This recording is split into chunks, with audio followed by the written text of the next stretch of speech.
On this Friday of the second week of Easter, we reflect on the theme, the miraculous power of charity.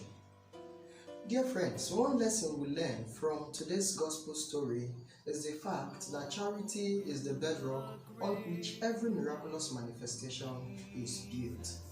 The miracle in our gospel reading this day came to reality only because certain persons were charitable at different points. We begin first with Jesus, the ultimate miracle worker.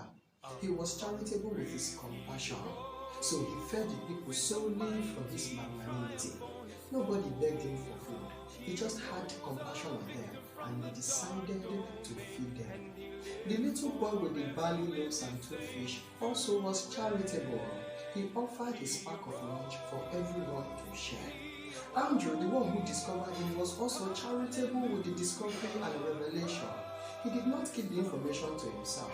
He rather told Jesus about the little boy, and that was how the connection was created.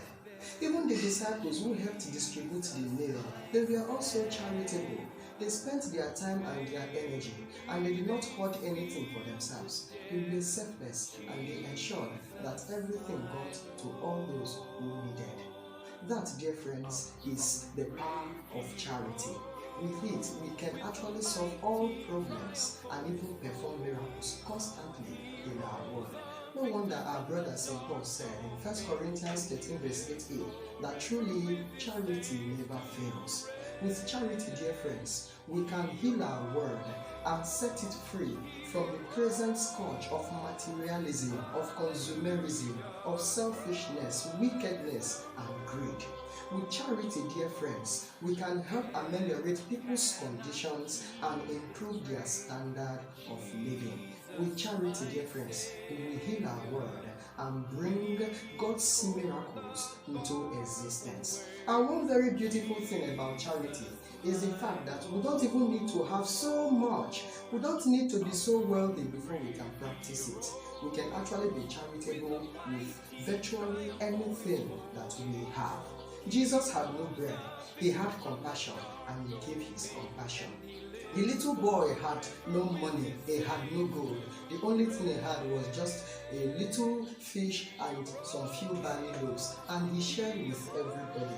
Andrew had nothing at all. He only had a very powerful revelation. He used it for the good of others. The ones who distributed, they had energy, they had time, and they spent these for the good of everyone. Even the disciples in our first reading, they had nothing except the divine mandate, the Great Commission. They had just the good news, and they willingly, charitably, and selflessly preached this good news to the world. They were even happy to suffer just for the sake of Christ's name. That itself is also charity. St. Catherine of Siena, the saint whose memorial we celebrate today, was also charitable in some sense. Even though she was a consecrated virgin who lived a life of poverty, she spent her life praying for hardened sinners, praying for the unity and renewal of the church, and taking care of advanced lepers and cancer patients. Dear friends, these were their own little contributions, and with their little contributions, they were able to shake and to heal and to impact their own world. We can be like them by contributing the little we have to help one another. Once each person begins to contribute his or her own little quota, we will form a team of miracle workers in our world. And I think this very fact was the reason why Jesus decided not just to heal and to feed the people with just word or gesture, but to involve everybody in that process, just to teach us that unity in charity. With charity, dear friends, our world will become a better place. May the Lord bless His word in our hearts through Christ our Lord. Amen.